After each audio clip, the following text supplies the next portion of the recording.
I remember coaching one day, looking around the corner and going, is he making a video? Videos are my thing. You can't do videos.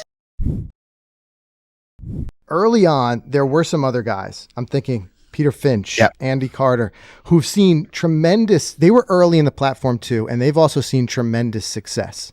So it's something that they've been able to do and develop in their own way. How did you link up with those guys in those early days? Did you end up just finding people who were thinking and working like you? No. They do you not know the story about those guys? We just doing a deep dive in your channel, I see them very early on, but I don't know how you first linked up with them. So we all went to college together. Okay. So between 16 and 18, we all went to golf college over here in the UK. And there was 30 odd students in golf college. Me and Andy were really good friends because we lived in at golf college, as a number of us did. Pete was in our class, but he lived quite close to golf college, so he would commute in and out every day.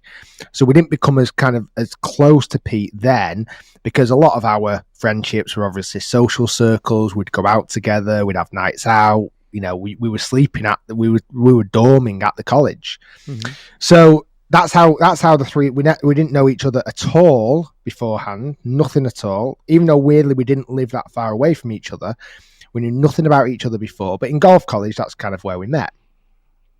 When we left golf college, or I left golf college at 18, I think Pete did as well, and I think Andy carried on till 21. So fast forward a couple of years. Over here in the UK, when you become a PGA professional, you go through training. You go through 3 years of training. And part of that training, you do a 1-week residential at the Belfry, which is where the Ryder Cup's been hosted loads of times. Mm-hmm. It's the home of the PGA here in the UK. So for that 1-week residential, you do lectures, you do practicals, whatever. And again, 30 odd students, probably even more maybe, who were doing the PGA would all be at that residential. Funny enough, Peter Finch was on my residential. He was also now doing his PGA as I was, which wasn't a natural pathway from golf college. It really wasn't. But just coincidentally, we crossed paths again at the PGA, and we spent a week drinking, messing about, whatever, right? And became good friends from that. Mm-hmm. So probably another year went by, and residential came up again. So me and Pete would then be messaging each other saying, are you going on this certain week? Because we want to be kind of pals together. Mm-hmm. So again, we meet up on the year 2 of residential, and again for year 3 of residential. So in a 3-year window, I see him for 3 weeks. I saw him 1 week every year, but nothing in between, literally nothing. So this was then probably about, I would have been maybe 19 or 20 roughly that time, around about that time. So when I started at the golf centre I was talking about in Manchester, mm-hmm. I'd been there probably about 2 years when a new vacancy became available, and we wanted to go from 4 professionals to 5 professionals because we had the capacity to do so. At this point, I was already killing it on sales. I was already had my YouTube channel. It was at that point of view, from a golf coaching point of view, I was the busiest. My diary was fuller than full. So when this vacancy came up, Andy Carter, my good friend from college, and we'd met a few times between college and this point. He was working over in Ireland, but I know he wanted to get back to the UK, back to England. So I messaged him saying, by the way, Andy, there's a job vacancy coming up at Trafford. I think you could do really well here. Apply for the job. So he applied, and weirdly enough, I actually interviewed him. Or part I think you could do well. I'm interviewing you. Yeah. So shock, he got the job, but he deserved it as well. So he started at Trafford Golf Centre with me and three other pros. So it was 5 of us. And he was seeing kind of what success I had, but he was happy to kind of feature on my channel. So I would, let's say I'm going playing a golf course. I would then say to him, "Oh, are you off on Monday?" He'd say, "Yeah." I'd say, "Why don't you come with me? I'm going filming. You can come on the channel." So he went, "Great, not a problem." Like he saw the return I was getting from YouTube and thought, well, yeah, if I can feature on your channel, great. So he featured on my channel quite a few times over the next kind of 6 months or so. About a year later, we had one of the pros left, not Andy, another pro. So a new job vacancy came available. We were getting applicants, just normal applicants, and kind of our director of golf at the time said, "Oh, guys, I've had an application here from a lad I think you might know, Peter Finch." And me and Andy obviously was like, "Oh yeah, Pete, yeah, absolutely. You know, is there a good recommendation? Yeah, get Pete in." Anyway, Pete obviously gets the job. So at this point, again, I'm fully busy. I'm absolutely killing the coaching. Andy Carter's getting busier because he's featuring on my channel a little bit. He's got good drive. You know, he wants to get busy. So then Pete joins the team. Which I can't quite remember the year. I'm going to probably guess 2013. A guess 2012 back end of. So he joins the professional team as well. Now, Pete again featured on some of my videos at the time. So this time, now it was a bit of like Andy Carter was on my channel, Pete was on my channel, and kind of we were mixing together. We were going playing different golf courses. But I think it soon realised that Pete, unlike Andy, probably wanted to kind of set up his own channel. Okay. So what was funny about this, though, he would do it when I kind of wasn't there or wasn't watching, and he would do it like tucked away around the corner. And I remember coaching one day, looking around the corner and going, "Is he making a video? Is he making a video over there?" I'm like, "Oi!" Like, I was like, "Videos are my thing. You can't do videos." Right. So I'd been going about a year or so at this point. I can't remember how many subscribers I'd had, but you know, it definitely had a direct correlation of how busy I was as a golf coach. And Pete could see that and thought, well, I want a slice of that pie, please. I want to be busy. Right. And I remember seeing his first video. I remember seeing it being filmed live, and I remember seeing it go on YouTube, and I was like, oh, actually, that's quite good. He's actually better than I thought he was going to be.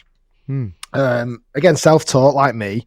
Yep. So over the next kind of 2 or 3 years, I was obviously really busy in my coaching.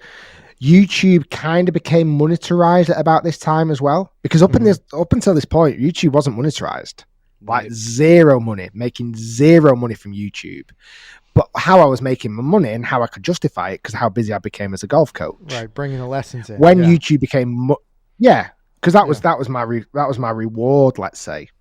So then the year when monetization came in, it was like, well, hold on, I'm making about as much money now as I would do as a busy day coaching. Why don't I take a day out my coaching diary, which by the way, at that point I was still doing 6 days a week. I'll take a day out my coaching diary and make more YouTube content, make better YouTube content, because it's paying for itself now. Right.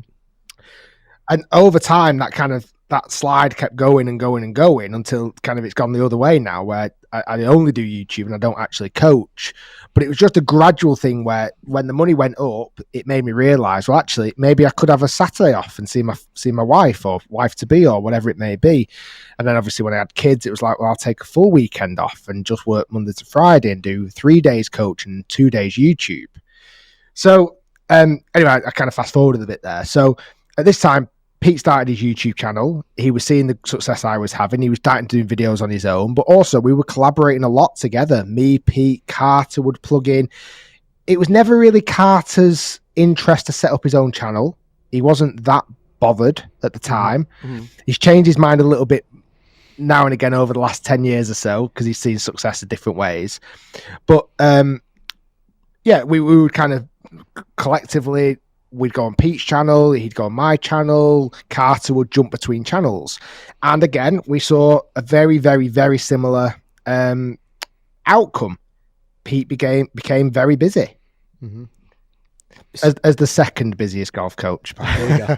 We got to maintain that ranking. That's right. Yeah. So as the second busiest golf coach. So staying on Peter, speaking of that, I want to talk about Quest. So you left Manchester and started Quest with Peter?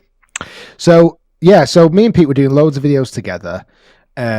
Without getting into the kind of legality, there was something that Trafford fell through a little bit. That kind of made me think about maybe looking at a different facility to coach at, because I didn't particularly need the footfall from Trafford anymore, because I was already bringing in my own footfall. Like, people were traveling to see me, not coming to the centre.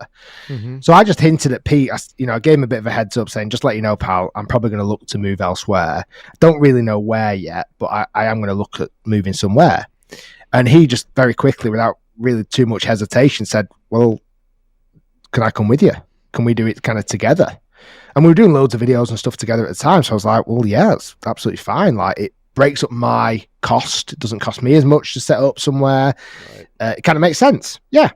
So we ended up finding a facility over in Lytham, where like Royal Lytham is, and some amazing golf courses over there, like near Royal Birkdale as well, not far from there. So we went there to a driving range, and we converted 2 driving range bays into the Quest Golf Academy, which it became. Kind of just an umbrella branding. It was never anything formal. It was just a name that we kind of came up with. I think Pete was doing a lot of his like Quest for 350 yards and Quest for this and Quest for that. So it kind of just tagged in.